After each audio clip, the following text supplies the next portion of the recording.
had some great relationships with teachers through my years and some not so great relationships. Instead of focusing on any negativity right now during this difficult time, I'm going to focus on the good teachers that I had. One of the most influential teachers for me in high school was actually my homeroom teacher named Miss Belton. I never had her for an actual class. She taught ceramics, but I did spend, that 30 minutes with her every day for 4 years, which was a really valuable time. She was someone that I felt like I could connect with and share about things in my personal life as well as school, and that I looked up to as a role model. Claro que fueron mis profesores de español quienes me inspiraron muchísimo. So of course it was my Spanish teachers, because I loved going to Spanish class. I loved assuming an alter ego and being Yolanda because it was just fun to have a different name.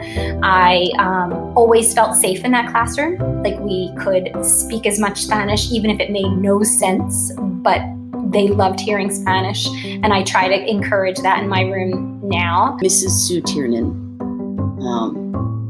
was my 10th grade English teacher, and she took a novel out of my hand and threw it in the trash. And she said, "Why are you reading this?"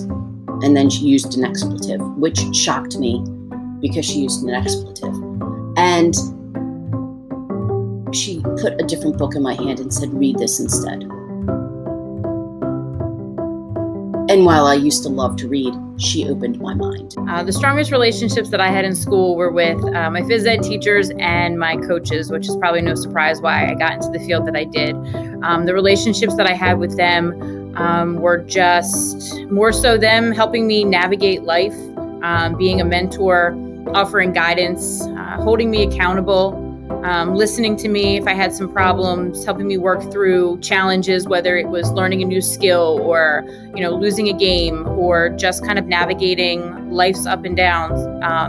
That's kind of the people that I gravitated towards, and that's what I hope to provide for my students. So those are the teachers and the mentors and the coaches that I was drawn to and really connected with, and I still keep in touch with a lot of them. I had a math teacher, which is funny, right? So it impacted me because it's the math teacher that I loved, and I became a math teacher who embraced me for all my goofiness and being the class clown in class, and kind of, understanding when I made dumb mistakes and did stupid things, and just kind of talked to me about it and tried to make me a better person. What does stick out with some teachers, and I still remember to this day, are like little things that they would do to grab your attention or to make you laugh. Like my calculus teacher would bring in his guitar every once in a while. I remember that.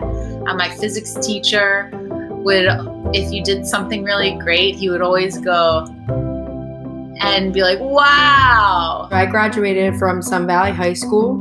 I had 2 English teachers, one in 10th grade and one in 12th grade, that I really loved. I had Mr. Morris in 10th grade and then Mr. Brzezinski in 12th grade, and both of them really motivated me to want to be an English teacher, which is actually what my degree, my undergrad degree is for. And they made me realize that I wanted to teach to help kids, because I went through a really difficult time when I was a freshman in high school, and high school was really, really rough for me. So these teachers kind of stepped up and showed me kindness and decency and respect.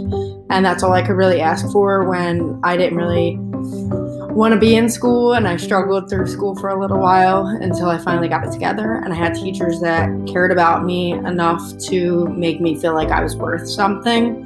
And that's why I wanted to be a teacher, because I want to give the same to my students. And I hope that each of you are able to find at least one teacher or counselor or social worker person at Upper Darby that you are able to connect with in the same way.